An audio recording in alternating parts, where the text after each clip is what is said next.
रयत क्रांती संघटनेचे प्रादेशिक सहसंचालक साखर कार्यालयात आंदोलन। अन्यथा 5 जून नंतर सोलापूर आणि उस्मानाबाद जिल्ह्यातील शेतकऱ्यांना घेऊन मोठे आंदोलन छेडणार।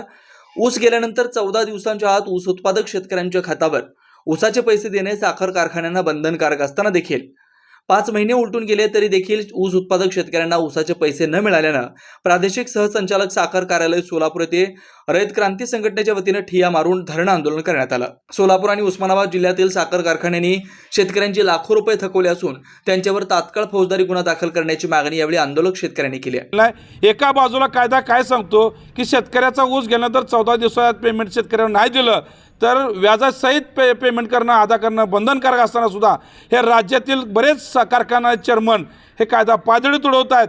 ही कुठल्या सरकारला भेट नाहीत।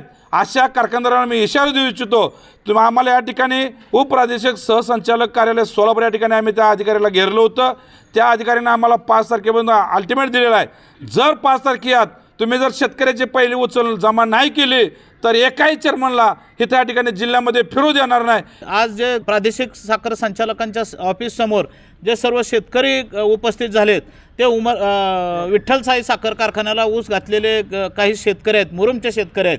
तसेच आमच्या सोलापूर जिल्ह्यातील सुद्धा बहुतांश साखर कारखान्यांनी अद्यापर्यंत ऊसाची पहिली उचल दिली नाही आणि ती पहिली उचल या सर्व साखर कारखानदारांनी लवकर द्यावी यासाठी हे सगळे शेतकऱ्यांचे धरणे आंदोलन झालेलं आहे। मी आंदोलनाला भेट द्यायला आलो त्यावेळेस बघितलं तर अद्यापर्यंत कुठल्याच बहुतांश जानेवारीपासूनचे पुढचे सगळे 3 हप्ते 3 मस्टर सगळ्या साखर कारखान्यांनी तटवलेले आहेत। तरी सर्व साखर कारखानदारांनी लवकरात लवकर खाजगी साखर कारखाना असेल किंवा प्रायव्हेट साखर कारखाना असेल त्या कारखान्यांनी लवकरात लवकर सर्व शेतकऱ्यांचे ऊसाची देणी द्यावीत। ऊस बिल थकवणाऱ्या साखर कारखान्याच्या विरोधात शेतकऱ्यांनी यावेळी जोरदार घोषणाबाजी केली।